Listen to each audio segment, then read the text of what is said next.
one place and you put her under the bus and now you're late. Killing her. Killing her. I be killing her. You're the professional one. Yeah, I'm professional.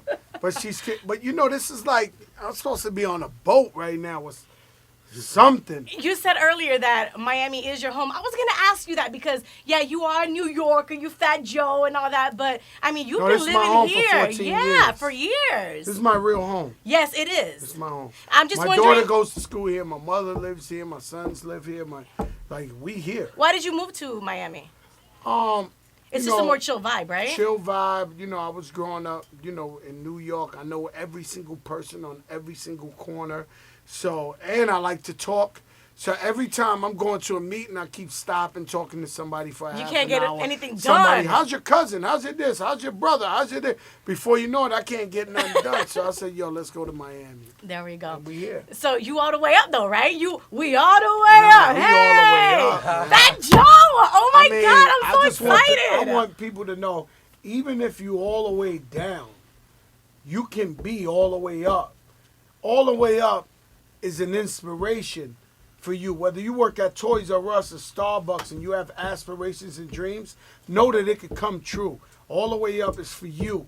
It's motivation for you. It really is because I was going through your Twitter, obviously doing a little stalking and stuff, and I noticed there were a couple of quotes that you put on there, and I was like, wow, that actually, those quotes that actually makes you think about something. Your daughter said this. Your daughter was like, my 9-year-old daughter said, Daddy, last time you had a big song out, you were always stressed out. Try to enjoy it. And then you said, don't ever lose focus on what really matters. So what is the difference now with this hit and the album coming out with Remy Ma now that you're reunited? How are you focused differently? For us, it's like, I'm older, I'm more mature. So, every other time I had a run like this, I was just wilding. I was a younger dude just wilding, trying to be in the moment, trying to be in everything. And like the old Fat Joe, like last night, I had an opportunity because I've been working so hard. So I finally got home. I had an off night on Live. Live is the biggest party on earth. Absolutely. So the old Fat Joe would have went there and popped 1 million bottles in the middle of Live while all the way up was just making a movie. I slept. I stood home. This is so cute. And went to sleep. The old Fat Joe would have walked up in there, terror squad in the house, probably made a tremendo movie.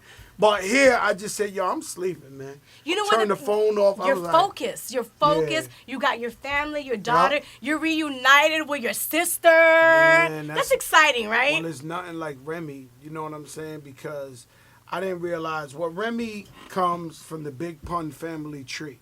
So now me and Pun, whether people like it or not, we were inseparable. We were brothers. We call each other twins.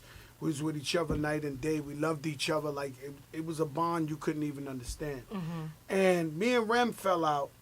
So she went away for 6.5 years.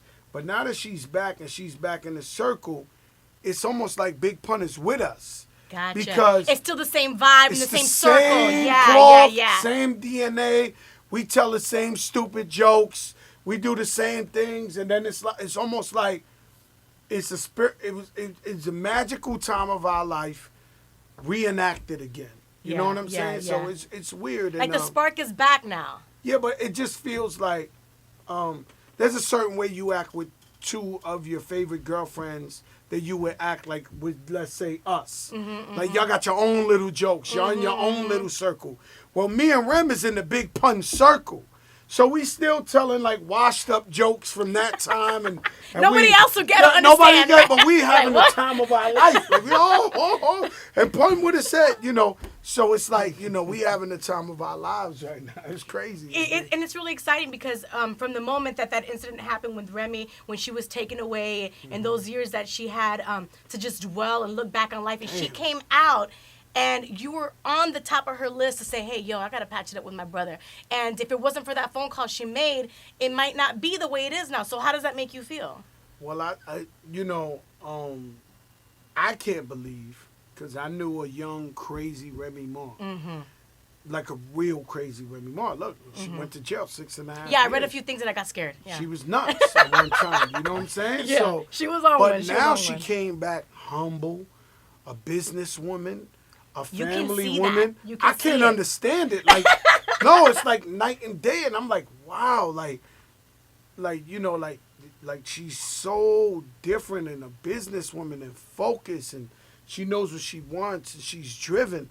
And I'm just happy to sit back and say, and talking to her privately in detail, she was like, there wasn't a day that would, like, she went to jail with murderers. Like, she went to jail for shooting a girl. Yep. Mm-hmm. So everybody in there with her was murderers. It wasn't like no country club. Exactly. It was like real jail, prison. Yep. Mm-hmm.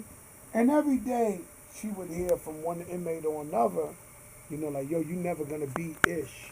You never coming back. You nothing. Nobody cares about you. You washed up. You this is what the cops was telling her every day.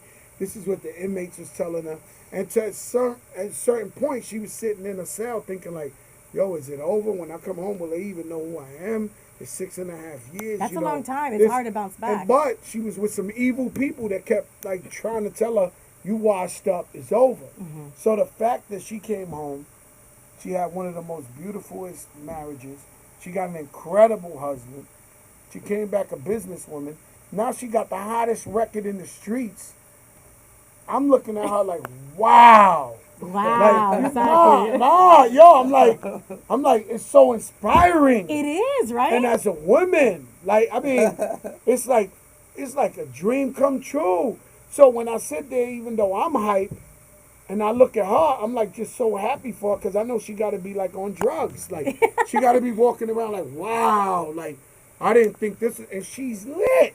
Absolutely. So when she came out, you're so right. It's like a dream come true because everything turned around, and for you to be away for so long, and then like you said, you start thinking, and then people are telling you things. It's really hard to just come back, and a couple years later, you're like, bam. So how did All the Way Up just come about? Were you guys chilling, or was it something you're like, hey, we're gonna come up with? Well, we did a show. They got a program they do in the Bronx. It's called BX Fight Clubs, where it tells people guns down, hands up. Mm-hmm. So now, if you have a problem with somebody else, instead of you killing each other, young kids, y'all put gloves on and y'all put it in the ring. Mm-hmm. Now it's the most popular thing in the Bronx.